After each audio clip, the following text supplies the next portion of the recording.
திட்டம் போட்டு செயல்படுத்தப்படுகிற ஒரு சூழலை உருவாக்குவதற்காக முடிவெடுப்பது என்று வரும்போது ஆட்சி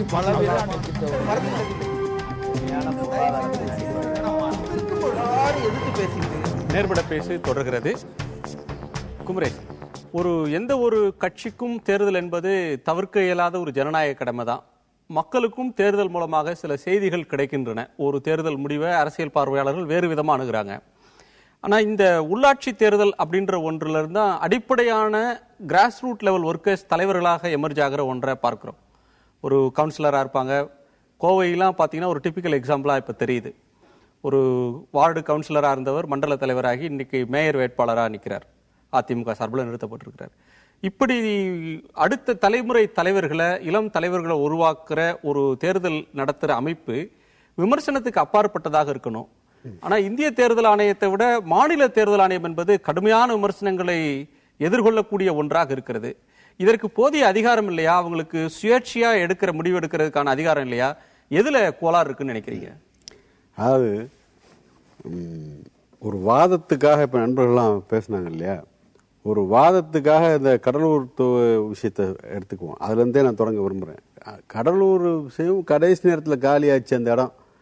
ஆனாலும் ஒரு தேர்தல் என்று அறிவிக்க போது கடைசியாக காலியான இடம் உட்பட அனைத்திற்கும் சேர்த்து அறிவித்து விடுவோம் என்பதாக இந்த தேர்தல் ஆணையம் முடிவு செய்து அதை அறிவிப்பாக வெளியிட்டிருக்கின்ற ஒரு வாதத்துக்காக அவர் அதில் பல்வேறு உள்வேளைகள் இருக்கின்றன என்பதை நானும் விமர்சனம் ஏற்றுக்கொள்கிறேன் என்றால் கூட வாதத்துக்காக எடுத்துக்கொண்டாலும் கூட நான் என்னுடைய கேள்வி என்பது, இந்த மாநில தேர்தல் ஆணையம் உண்மையிலேயே அப்படி ஒரு சுயேட்சையான முடிவெடுக்கக்கூடிய இடத்துல இருக்கிறதா என்கிற கேள்வி நான் வைக்க விரும்புகிறேன். ஏன்னா மாநில தேர்தல் ஆணையத்தினுடைய அந்த வலைத்தளத்தில் போய் பார்த்தீங்கன்னா அவர்களை பற்றிய குறிப்பு, அறிமுக குறிப்பு எப்படி போடப்பட்டிருக்கிறது என்றால், state election commission is autonomous independent constitutional and statutory body என்று சொல்லியிருக்கிறார்கள்.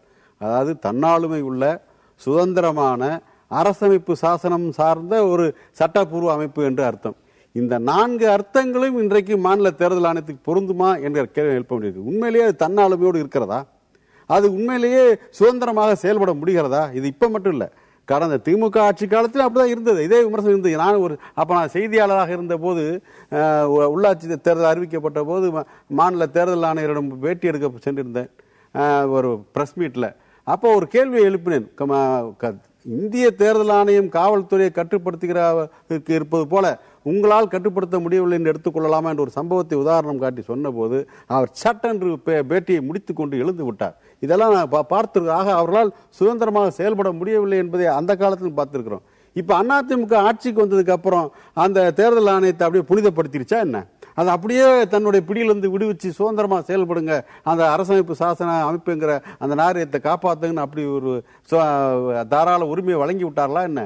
இல்லை என்பதற்கு எடுத்துக்காட்டு சுதந்திரமாக செயல்படாத ஒரு தேர்தல் ஆணையம் நடத்துற தேர்தல்ல எந்த நம்பிக்கையில நீங்க சொல்ல வரேன். இப்ப அதே நேரத்துல இந்திய தேர்தல் ஆணையமே கூட முழுக்க முழுக்க விமர்சனத்துக்கு அப்பாற்பட்டதாக இல்லைங்கிற கூட பார்த்திருக்கிறோம். ஏன் கடந்த முறை இங்க நடந்த ஒப்பீட்டளவுல என்ன அப்படிதான் பாருங்க இருக்கு. ஆனா இருப்பதிலே அதுதான் நீங்க நம்பிக்கைக்குரிய அமைப்பாக இருக்கிற, வேறு ஏற்பாடு இல்லை, வேறு மெஷினரி இல்லை என்கிற போது அந்த தேர்தல் ஆணையத்தை சார்ந்தான் செயல்படுகிறோம். அது போலத்தான் மாநிலத்திலும் கூட ஒரு பக்கத்தில் இதை முழுக்க முழுக்க சுதந்திரமானதாக ஆக்குவதற்கு, தன்னாலுமோடு செயல்பட வைப்பதற்கான போராட்டத்தை நடத்தி கொண்டே இருக்க வேண்டும்.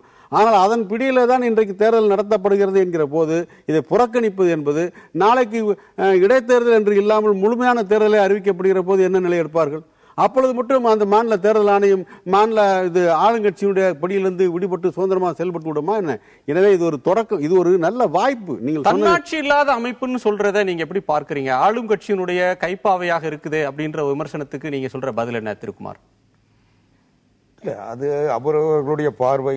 இன்றைக்கு அவரே சொன்னார், கடந்த ஆட்சியில் என்ன நிலையில் இருந்தது அதே நிலையில தான் இருக்குன்னு சொல்றாரு. அது அவங்களுடைய பார்வை தான். என்ன காரணம்னா அவங்களுக்கு ஒரு கேள்வி பதில் சொல்லுங்க. கடந்த முறை அது சுதந்திரமா இருந்துச்சா? இல்ல உங்க ஆட்சி வந்ததுக்கு அப்புறம் அது நேர்மையா மாத்திருக்கீங்களா? தேர்தல் ஆணையம் தேர்தல் நடத்தியிருக்கு. கடந்த முறையை நடத்திச்சு. அதுலயும் குறைபாடுகள் வந்தது, குற்றச்சாட்டுகள் வந்தது. இந்த முறையும் வந்து என்ன தேர்தல் இப்போ தொடங்குறதுக்கு முன்னே குற்றச்சாட்டு வந்திருக்கு. அதுதான் தேர்தல் அது நடத்தி அதுல குற்றங்கள் குறைகள் வந்தால் அதை எடுத்து சொன்னா அது வந்து ஆக்கப்பூர்வமான விமர்சனமா எடுத்துக்கலாம். ஆனா தேர்தல் நடத்துறதுக்கு முன்னாலே அவங்க இப்படிதான் நடத்துவாங்க நம்மளே ஒரு யூகத்தின் அடிப்படையில் சொல்லுகின்ற பொழுது இது வந்து ஏதோ ஒரு நோக்கத்திற்காக அல்லது படி சொல்ல வேண்டும் என்பதற்காக தங்களுடைய பலகீனங்களை மறைப்பதற்காக தங்களுடைய இயலாமையை வெளிப்படுத்துவதற்காக சொல்லுகின்ற வார்த்தை.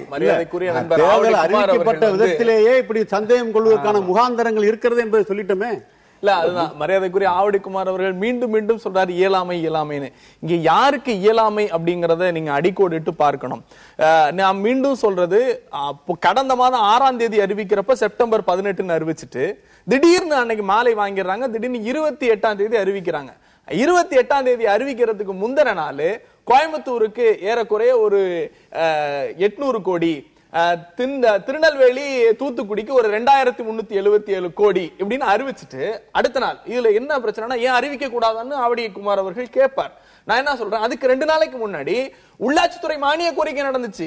நீங்க அப்ப முறைப்படி அமைச்சர் அறிவிச்சு அமைச்சர் வழியா அறிவிச்சு அல்லது அன்றைக்கு பண்ணிருக்கலாம் இல்லையா? தேர்தலை முடிவு செய்து விட்டு இன்னும் எங்களுக்கு பூடாகமா வந்த செய்தி அம்மையாருக்கு வந்து அந்த 9வது எண் ராசி அப்படிங்கறதுனால அதை கூட விட்டுறலாம். அது வந்து தனிப்பட்ட முறையில் நான் கேட்கிற கேள்வி, இப்படி ஒரு இடம் காலியான உடனே இவர் சொல்றாரு ஏன் கடலூருக்கு அறிவிக்க கூடாதுன்னு. ஒரே ஒரு சின்ன கேள்வி, ஒரு நகராட்சியில தலைவர் பதவி காலி ஆகுது அப்படின்னா உடனடியாக அந்த நகராட்சியினுடைய துணைத் தலைவர் அந்த நகராட்சி குழு கூட்டத்தை கூட்டணும். கூட்டி அவர்கள் தீர்மானம் போடணும், இவருடைய ராஜினாமா ஏற்கப்பட்டு விட்டது, இங்க தலைவர் பதவி காலியா இருக்குன்னு இவங்க தீர்மானம் போட்டு ஆணையர்கிட்ட அனுப்பணும். இதை உடனே செஞ்சிட முடியுமா? இது யாரை ஏமாற்றுகிற கதை? ஏன் உடனே நடத்தக்கூடாதுன்னு தேர்தல் ஆணையத்துக்கு இவ்வளவு வக்காலத்து வாங்குறதுல இருந்தே தெரியலையா இவங்க 2 பேரும் ஹேண்ட் இன் க்ளோவ்னு?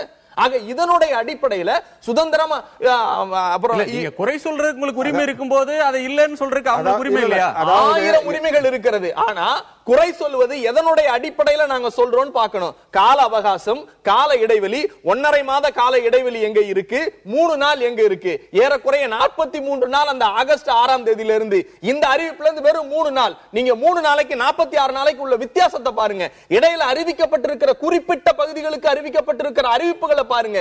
இது மக்களை முட்டாளாக்கி ஜனநாயகத்தை படுகொலில தள்ளுற செயலாத்தான் இதை பார்க்கிறோம்.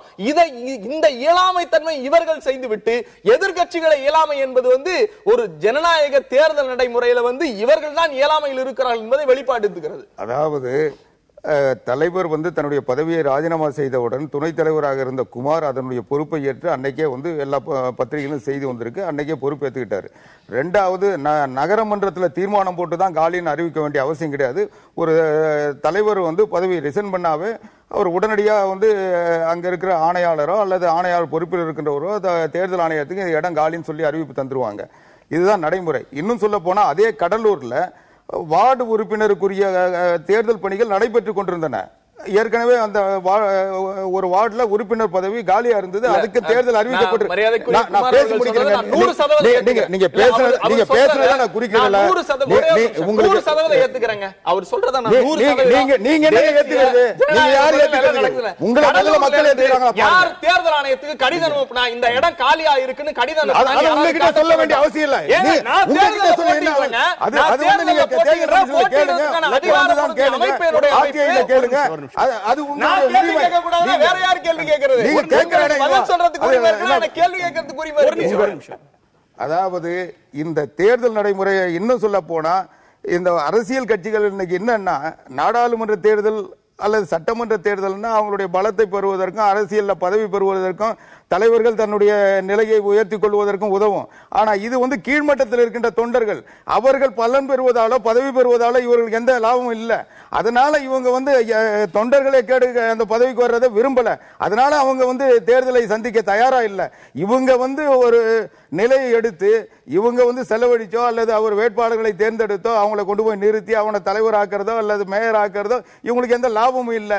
அதனால அவங்க அதுல ஆர்வம் காட்டல. இன்னைக்கு மார்க்சிஸ்ட் கட்சி இதுல போட்டியிடுதுன்னா அவங்களுக்கு அவங்களுக்கு என்ன லாபம் இருக்கு? அவங்க வந்து தன்னுடைய நிலையை தக்க வைக்கணும், தன்னுடைய கொள்கையை சொல்லணும். தன்னுடைய ஒரு அரசியல் கட்சி என்பது தேர்தலை சந்திப்பதற்கு பயப்படக்கூடாது, அச்சக்கூடாது. எந்த சூழ்நிலையில் தேர்தல் நடந்தாலும் அது சந்திப்பதுதான் ஒரு அரசியல் கட்சியினுடைய கடமை. அந்த வகையில் அவங்க செய்யறாங்க. நான் ஏற்கனவே உங்களுக்கு சொன்னேன், அதிமுக சட்டமன்ற தேர்தலை கூட புறக்கணிச்சிருக்கிறது, இடைத்தேர்தல்களை. அது புறக்கணிக்கிற உரிமை ஒரு ஜனநாயக உரிமை தான். ஒரு சொல்லி அவங்க ஏன் புறக்கணிச்சாங்க நாங்க கேட்கலையே, அது அவங்களுடைய உரிமை. இல்ல நான் உங்கள்கிட்ட கேட்க சொல்றாரு. இல்ல உங்கள்கிட்ட நான் கேட்கிறது, இப்ப ஒரு அடிமட்ட தொண்டர்கள் பெரும் பதவிக்கு வருவதற்கான ஒரு தேர்தல் இது. அதுல அவங்களுக்கு அக்கறை இல்லை, அந்த தலைமைகளுக்கு தங்கள் தொண்டர்களுக்கு இந்த செய்யறதுக்கான அக்கறை இல்லைன்றீங்க. இந்த இடத்துல நான் கேட்கணும்னு நினைச்சது, இன்றைக்கு தேமுதிக தலைவர் விஜயகாந்த் வெளியிட்டிருக்கிற அறிக்கை ஒரு முக்கியமான ஒரு கருத்தை அவர் சொல்றாரு.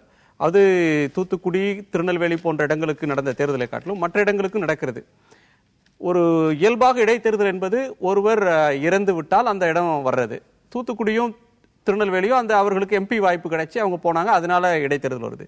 மற்ற இடங்களில் தேர்தல் ஆட்சியாளர்களின் விருப்பு வெறுப்புக்காக இந்த தேர்தல் என்பது திணிக்கப்படுகிறதுன்னு அவர் கோவையையும் கடலூரையும் மனதில் வைத்து சொல்கிறார் நினைக்கிறேன்.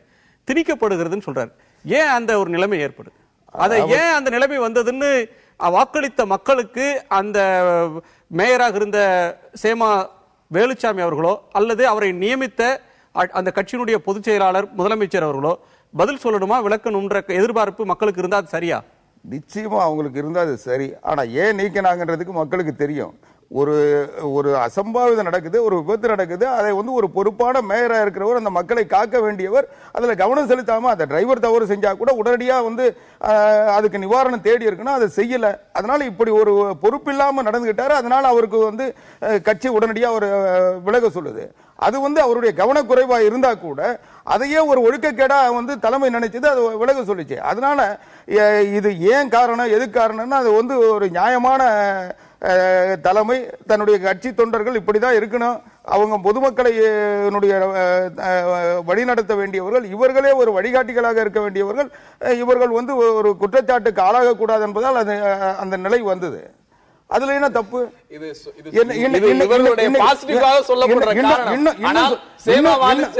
நீக்கப்பட்டார் என்பது பத்திரிகைகள்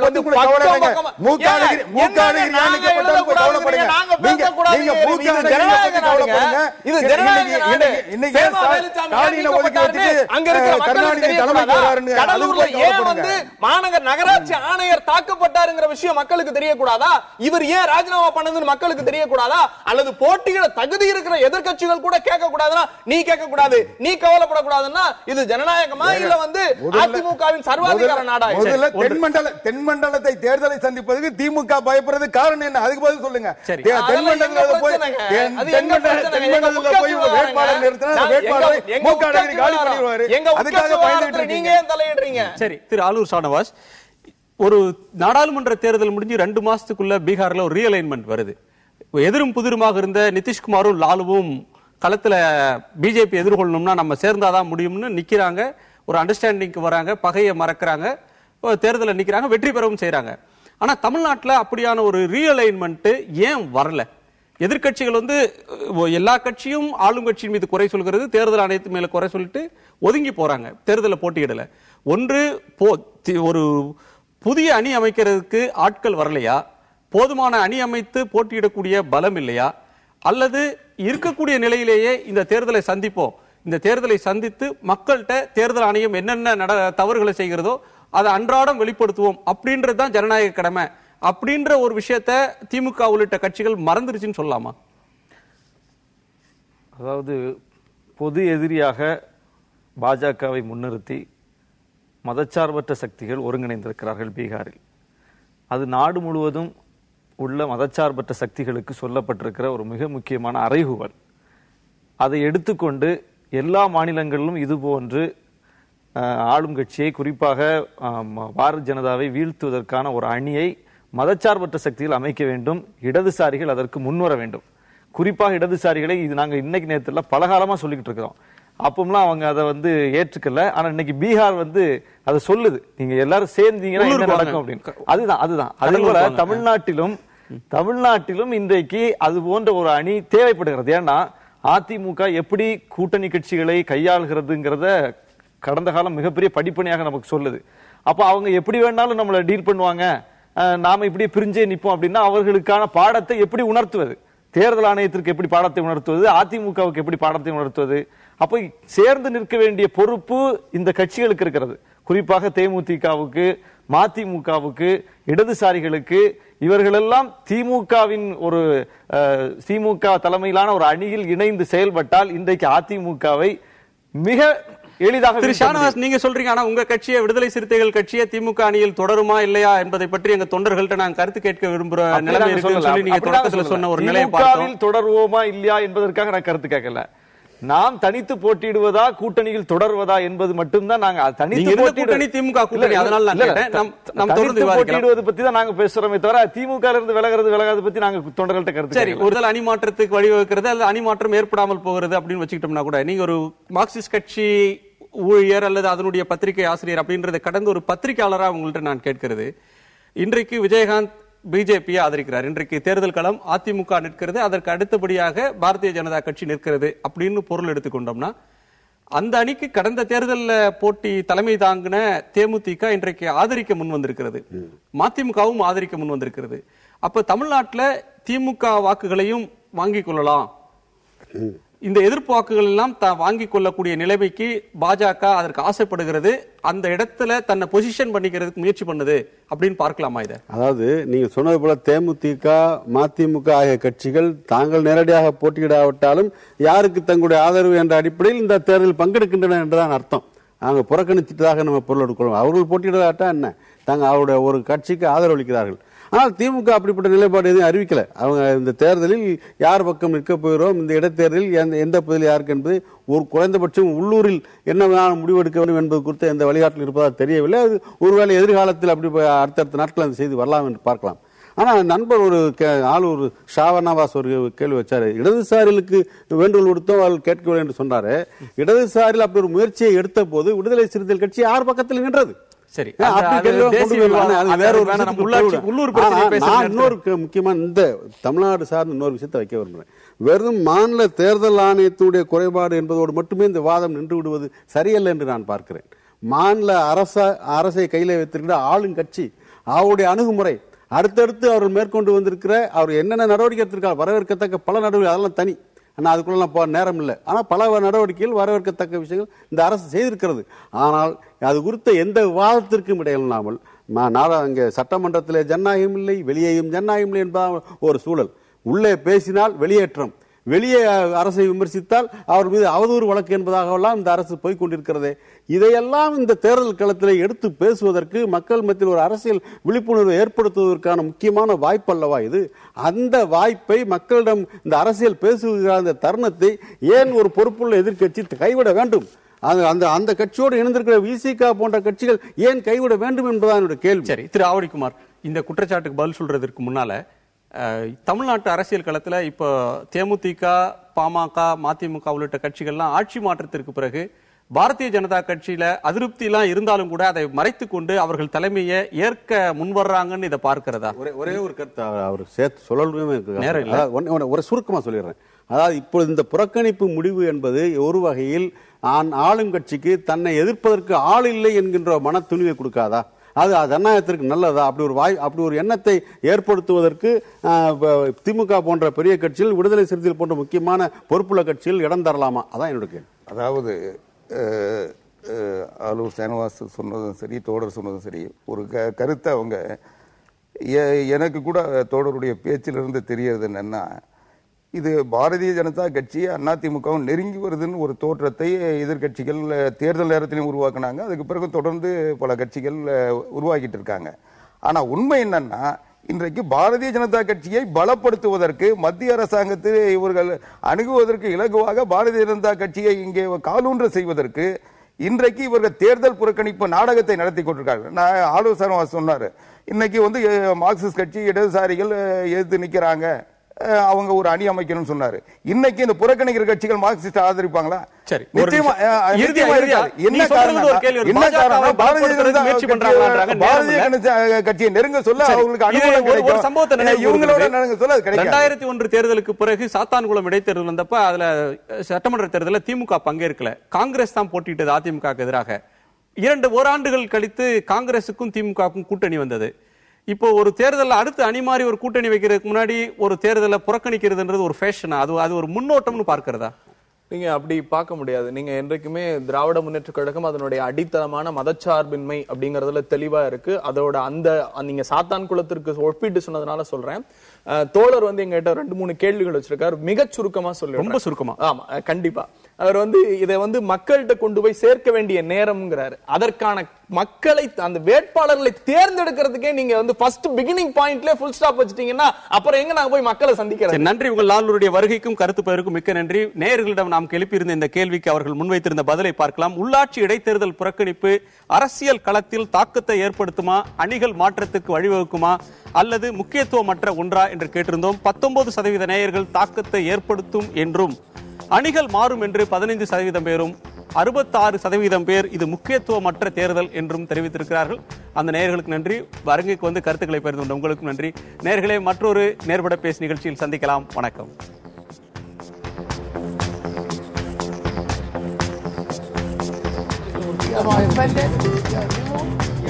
சூழலை உருவாக்குவதற்காக முடிவெடுப்பது என்று வரும்போது ஆட்சி